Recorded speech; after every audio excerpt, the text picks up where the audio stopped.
देखिए, उत्तम त्याग धर्म, क्षमा, मार्दव, आर्जव, शौच।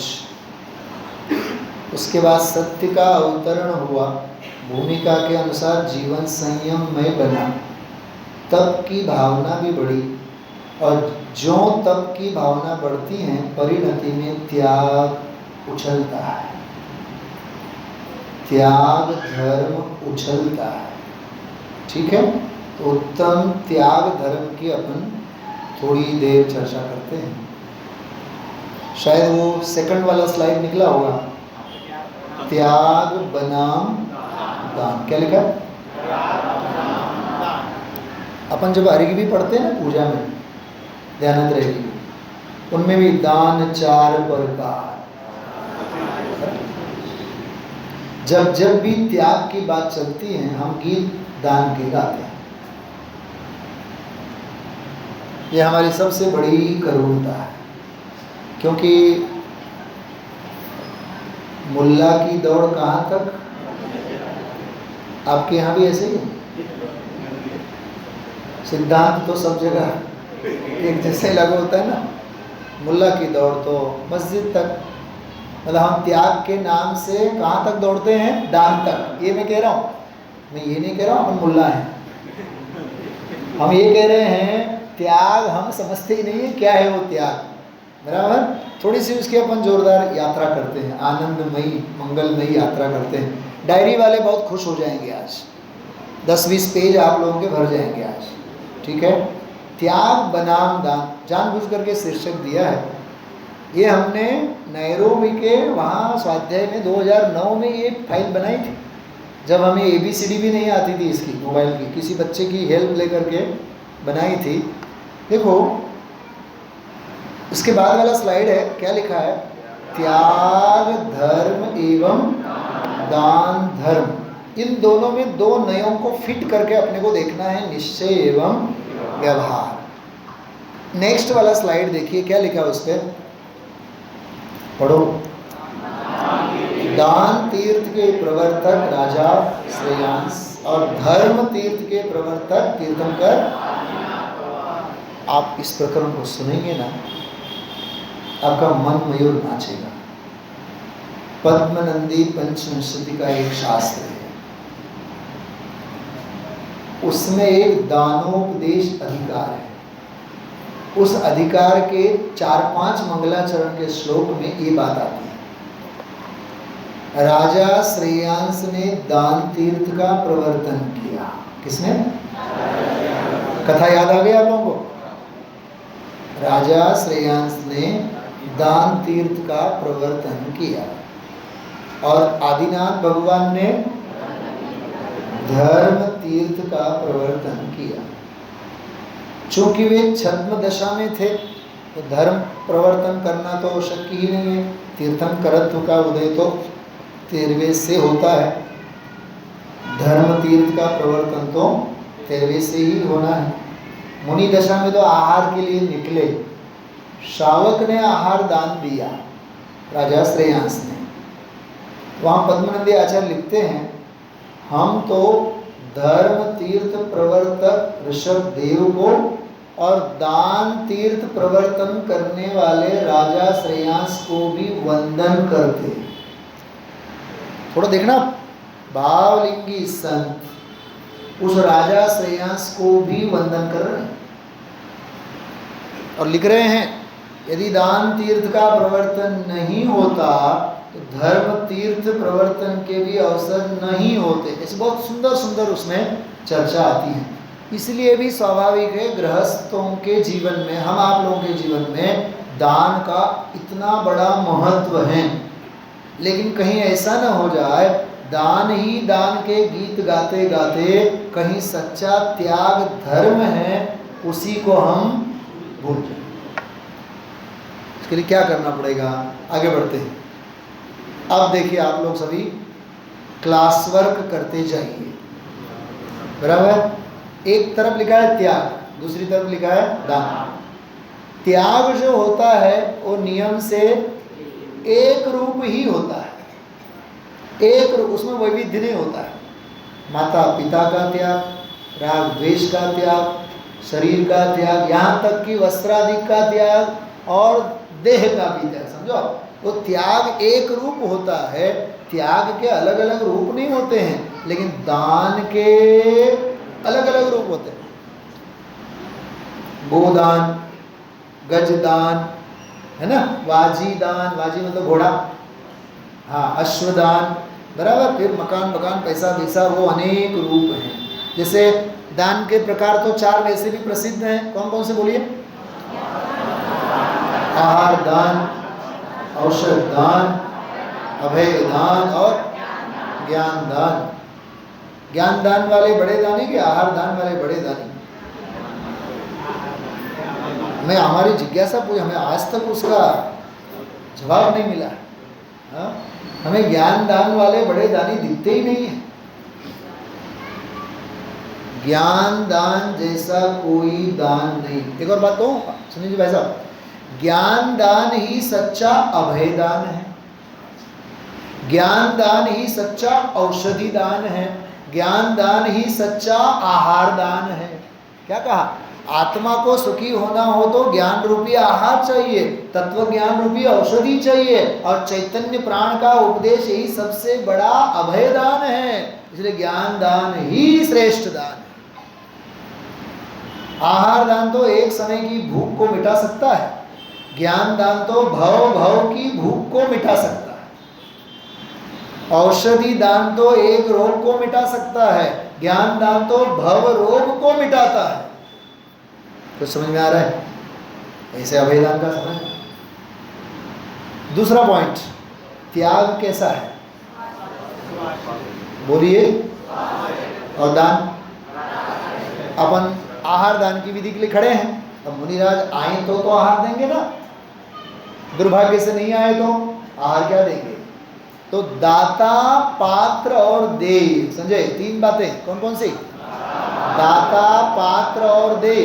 देने वाला चाहिए, लेने वाला भी चाहिए, और लेने देने की सामग्री भी चाहिए ना। वो पराश्रित है, दान पराश्रित है। और त्याग में हमें किसी की आवश्यकता नहीं है, बराबर? क्यों नहीं है वो अंत में आएगा, सार उस समय बात करेंगे। चलिए तीसरा अंतर पढ़िए। त्याग कैसा होता है? सार्वकालिक, त्रैकालिक भी कह सकते हैं। और दान कैसा होता है? कालिक, तात्कालिक। 10 लक्षण के दिनों में आ गए, 10-20 हज़ार, 10-20 लाख दान में देके चले, फिर 350 दिन हम मंदिर की सीढ़ी नहीं चढ़ेंगे। तो दानियों की यही हाल है। ये मैं नहीं कह रहा हूँ, मोक्ष प्रकाशक का स्वाध्याय लीजिए। बड़े बड़े प्रसंगों में तो पानी की भांति यह जीव पैसा काम में लाता है। और उपवास ऐसा लिखा है, 10 लक्षण, अष्टानिका आदि पर्व के दिनों में तो बड़े बड़े उपवास करता है। फिर इसको दिन में खाना है, रात में नहीं खाना है, इसका भी विवेक नहीं रहता है। जो भी 8 दिन के उपवास, 10 दिन के उपवास, एकासन करते हैं, उनको सबसे पहले छाती के ऊपर हाथ रख करके सोचना चाहिए, अरे रे, हम 10 लक्षण के दिनों में एकासन के भाव किए हैं, हमने उपवास के भाव किए हैं, रात्रि भोजन करना ये हमें शोभा नहीं देगा। और दूसरी बात कहूँ, प्रक्षाल करने वाले का ये प्रतिष्ठा प्रदीप का नियम है, रात्रि भोजन का त्याग होना चाहिए, सप्त व्यसन का त्याग होना चाहिए, 5 पापों का त्याग होना चाहिए। अरे यहाँ तक कि मुनिराज को आहार दान देने वाले का भी ये नियम होता है, आजीवन उसका रात्रि भोजन का त्याग हो, सप्त व्यसनों का त्याग हो, 5 पापों का त्याग हो, और स्वाध्याय का नियम। अब इन सभी बातों को तो अपन भूल के पी गए होते हैं, क्रिया चल रही होती है। हमने आहार दान दिया, हमने तो इतने पैसे वहाँ दान में दिए। सार्वकालिक हमेशा त्याग की भावना, निरंतर उसकी निवृत्ति की भावना बनी रहती है। दान तो तात्कालिक होवे तो होवे, और न भी होवे तो नहीं भी होवे। चलिए चौथा बोलिए, स्वभावाश्रित। चौथा वाला क्या है? मतलब स्वभावाश्रित है, आत्माश्रित है, स्वभावाश्रित है। त्याग के लिए हमें किसी की आवश्यकता नहीं है। हमारा भगवान आत्मा है, स्वभाव आश्रित है, और दान पर भाव आश्रित है। वो भी शुभ भाव होवे तो ही तो दान देगा ना। वो क्या कहा? शुभ भाव हो तो ही तो दान देगा ना। यहाँ तो शुद्ध भाव है, ज्ञान भाव है, त्याग कभी भी कर सकता है। पांचवा बोलिए, आंतरिक है। त्याग विशुद्ध आंतरिक प्रक्रिया है। और दान तो दुनिया को दिखती है, बड़े बड़े नाम लिखे जाते हैं, तख्तियाँ मढ़ी जाती हैं, नामों की घोषणा की जाती हैं, मंचमाला और माइक भी मिल जाते हैं। ये 3 मकारों का एक प्रकरण आता है, पता अपने शास्त्रों में, मध्य, मांस और मधु। हम जैसे विद्वानों के लिए 3 मकारों का त्याग होना चाहिए। मंच, अंकुर क्या कहा? मंच, माला और माइक, तीनों मकारों का त्याग होना चाहिए। त्याग नहीं सही, दान तो हो गए। हाँ, तो किससे करें दान? सोचो आप थोड़ी सी, बहुत सुंदर बात है, आंतरिक और बाह्य प्रक्रिया। चलिए नेक्स्ट पेज, नेक्स्ट स्लाइड। त्याग स्वाधीन है, दान पराधीन। इसकी व्याख्या आई गई पहले। 7वां बहुत सुंदर शब्द है देखो, त्याग निरपेक्ष होता है और दान नाना प्रकार की अपेक्षाएं हैं उसमें, बराबर। वस्त्र, पात्र, सब सारी बातें। 8वां, त्याग कैसा होता है? निष्कषाय रूप। और दान, बीच बाजार में बोले ना तो डंडा मारेंगे अपने को। दान की बात करो, तुम तो कषाय की बात कर रहे हो। जी हाँ, शुभ भाव क्या है?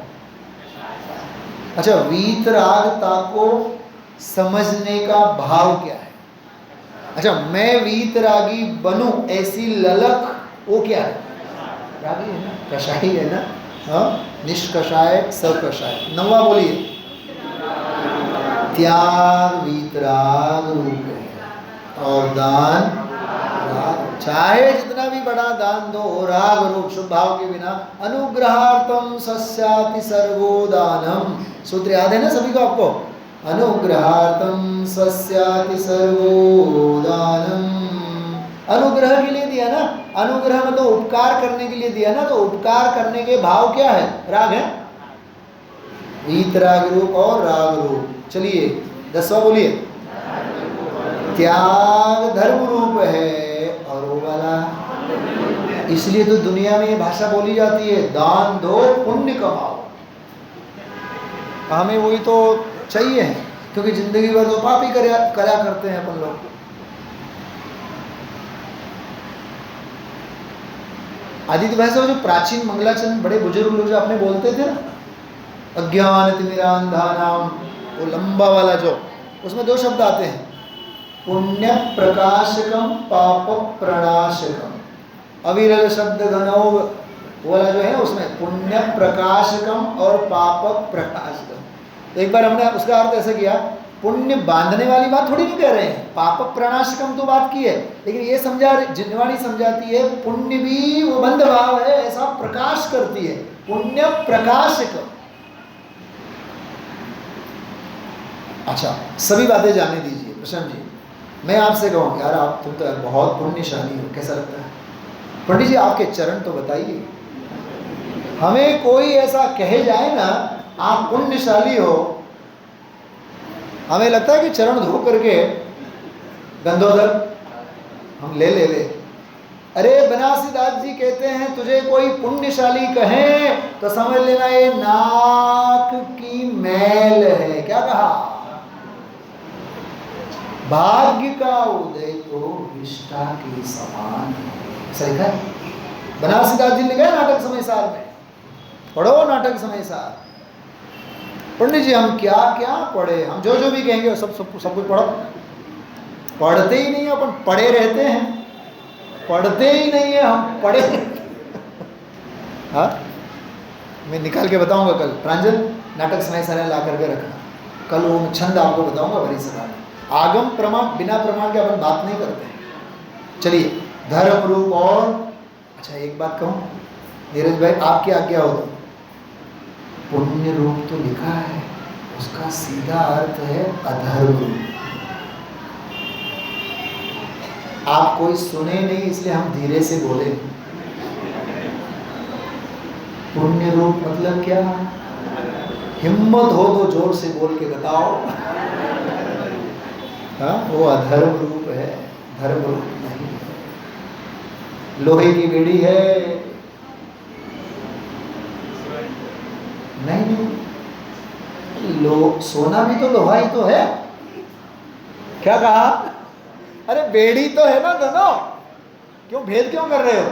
बंधन के भाव है ना। प्रसन्न जी कह रहे हैं वो तो सोने की बेड़ी है, तो जाएंगे जेल? हाँ, आप बोलो। सोना भी तो क्या है? देखो, शुभचंद्र आचार्य हुए ज्ञानार्णव के, उनके भाई थे भर्तृहरि, राजा थे।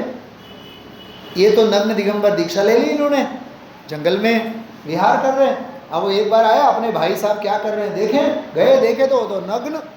बोले तुम यार ये क्या है, कैसा भेष धारण करके रखा है?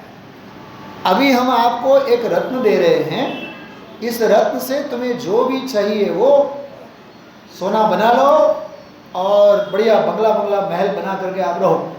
हम आएंगे 6-8 महीने बाद। ठीक है, वो आ गए 6 महीने बाद फिर लौट के। पूछा, शुभचंद्र बंगला बंगला का बनाया कि नहीं? हमने वो दिया था बहुत जोरदार रत्न। तो बोले कि अच्छा तुमने रत्न दिया था, तुमने जो हमें धूल दी थी वह धूल धूल खा रही है। क्या कहा? अब बोलो, वो राजा को रत्न दिखता है और मुनिराज को क्या दिख रहा है? धूल। ऐसे अपने को सोने की बेड़ी क्या दिखनी चाहिए? बेड़ी दिखनी चाहिए। बंधन बंधन है। आगे 11वां बोलिए। त्याग नियमित होता है, दान अनियमित आकस्मिक होता है। आगे ये बहुत मार्मिक है। त्याग हमेशा अभिप्राय परक होता है, श्रद्धा परक। अभिप्राय परक मतलब श्रद्धा परक। और दान कैसा होता है? परिणाम। अशुभ भाव होंगे तो नहीं होंगे, शुभ भाव होंगे तो होंगे, परिणाम परक है। चलिए आगे। त्याग स्थायी भाव है और दान अस्थायी भाव है। वो 10 लक्षण के समय में होंगे, बाकी की दुनिया में थोड़ी ना होंगे ऐसे। फिर आगे स्वभावाश्रित, वो संयोग आश्रित। 15वां बोलिए। ज्ञान प्रधान, और वो वाला देखो, दान क्रिया प्रदान है और त्याग है वो ज्ञान प्रदान है। नेक्स्ट, हाँ ये थोड़ा सा साहित्यिक भाषा इसमें 16वां है। अपूर्व और अकृत है। इससे पहले कभी त्याग हुआ ही नहीं, त्याग किया ही नहीं। और दान तो अनंत भव में अपन ने अनंत बार किया और हुआ। अभी आप लिखने के चक्कर में पूरी स्लाइड आपको दे देंगे भाई साहब, दे भी दिया बस। हाँ हाँ, बाद में घर में बैठ करके आप होमवर्क कीजिए, ठीक है। अच्छा 17वां पॉइंट कौन सा बोलिए? अनादि अनुभूत। त्याग का कभी हमने अनादि से अनुभव ही नहीं किया है। और दान तो अनुभूत है, वो है ना, श्रुत परिचित और अनुभूत, अनंत बार दान दिया। अच्छा, अखंड प्रक्रिया वह त्याग है और जो खंडित प्रक्रिया है वो दान है। काल के हिसाब से। चलिए त्याग में क्या लिखा है देखो, 1900 पॉइंट। संवर और निर्जरा रूप है, जिनकी अपन ने अभी चर्चा की है। और दान क्या है? आश्रव और बंध रूप। बोलिए 20वां। त्याग मुक्ति का दाता है, दान तो बंध प्रदाता है, वो तो बंध ही देगा। चलिए 21वां बोलिए। त्याग उपादानगत होता है, आंतरिक, और दान निमित्तगत है। अच्छा, त्याग हमें क्या देता है? 22वां पॉइंट। कृतकृत्य प्रद है, वो कृतकृत्य अवस्था देने वाला है। और दान पुण्य प्रदाता है। त्याग शुद्ध प्रक्रिया है और दान पंचास्तिकाय की भाषा में विशुद्ध प्रक्रिया वह अशुद्ध प्रक्रिया है। क्या कहा? विशुद्ध प्रक्रिया वह अशुद्ध भाव है ना, शुद्ध भाव वो भी तो बंध के भाव है। 24वां बोलिए। भूतार्थ रूप है त्याग। और वो वाला कैसा है? कौन क्या दे किसको दे, अभूतार्थ रूप। 25वां परमार्थ रूप है और अपरमार्थ। अभी अपरमार्थ के दिया दान को, करो जितना भी करना हो। 26वां बोलिए, निश्चय आश्रित व्यवहार आश्रित। 27वां, शुद्ध भाव शुभ। अब तो बिल्कुल समझ में आ रहे हैं, हाँ? अच्छा देखो ये जोरदार है। 28वां, कर्म निरपेक्ष, और वो वाला कर्म सापेक्ष। 29वां तो जो देखो, त्याग तो आध्यात्मिक है और उदान आदि भौतिक है। रथ के ऊपर बिठा करके उसका स्वागत किया जाएगा, मंच के ऊपर उसको माला पहना दी जाएगी, आदि भौतिक। ये पूजा में 2 शब्द आए थे आपके, श्रेय और प्रेय।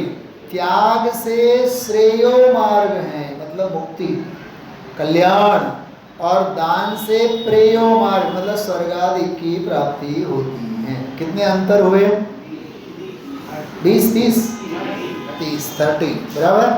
ये तो हमने बहुत जल्दी जल्दी में मात्र देखिए 20-21 मिनट हुए। 21 मिनट में हमने इसकी चर्चा, क्योंकि आप सभी समझदार को इशारा काफ़ी होता है। स्वाध्याय कीजिए। दान तो भूमिका के अनुसार देने के भाव होंगे होंगे होंगे और होंगे। पद्मनंदी पंचमस्तिका में एक बहुत सुंदर श्लोक आता है, यदि कौवे को रोटी का टुकड़ा मिले तो वो दूसरे सारे कौवों को काव काव काव करके बुलाता है और साधर्मी कौवों को खिलाता है। यदि हमें पुण्याश्रित पुण्याधीन धन संपत्ति मिली है, हम अपने साधर्मियों को बिना बांटे यदि खाते हैं तो वहाँ लिखा है तुम कौवों से भी गए बीते हो। पद्मनंदी पंचमस्तिका में इसलिए वहाँ दान की महिमा खूब करी। तो उस बात को हम आप लोग सोचें विचारें, और बहुत महिमा मंडी विषय है उत्तम त्याग धर्म। मात्र दान से उसको न तोले, दान से उसकी बराबरी 3 काल में कभी भी हो नहीं सकती है। और शायद इसमें मैंने एक गाथा का भी एक अंश लिख के रखा है, नाणम पच्छखाणम ज्ञान ही प्रत्याख्यान है। खैर आगे बढ़ते हैं। इसमें नेक्स्ट पेज पे है भाई साहब, जिनवाणी से आगे ना, माँ जिनवाणी मुझे अंतर में। कितने साल हो गए आज, 2009 से आज 2025, तब से इस जिनवाणी को हम गले लगा के, बहुत सुंदर है, पंडित जी की रचना है। मैं आपको बुलवा रहा हूँ, आप लोग शांति से, अन्य जो विनय है वो खड़ा होकर के बात भी करेंगे, पहले इसको अपन पाठ करेंगे। माँ जिनवाणी मुझे अंतर में, माँ जिनवाणी मुझे अंतर में, होकर मुझ रूप समा जाओ, होकर मुझ रूप शांत शुद्ध ध्रुव गायक प्रभु की, शांत शुद्ध ध्रुव गायक महिमा प्रतिक्षण दर्शाओ, महिमा प्रतिक्षण चैतन्य नाथ की बात सुने से, चैतन्य नाथ की बात सुने से अद्भुत शांति मिलती है, अद्भुत शांति मानो निज वैभव प्रगट हुआ, मानो निज वैभव प्रगट हुआ, सब आदि व्याधि टलती है, सब आदि व्याधि टलती है। गायक महिमा सुनते सुनते, गायक गायक महिमा सुनते सुनते, गायक महिमा सुनते सुनते, बस गायक में जीवन होवे, बस गायक में निज गायक में ही रम जाऊं, निज गायक में ही रम बंद करके आगे की पंक्ति बोलेंगे। सुनने का भाव विलय होवे, सुनने का भाव हे माँ तेरा उपकार यही, हे माँ तेरा उपकार यही, प्रभु सम प्रभु रूप दिखाया है, प्रभु सम प्रभु रूप दिखाया, चैतन्य रूप की बोधक माँ, चैतन्य रूप की बोधक माँ, मैं सविनय शीश, मैं सविनय शीश माँ जीन वाणी मुझे अंतर में, माँ जीन वाणी मुझे अंतर में, होकर मुझे रूप समा जाओ, होकर मुझे रूप समा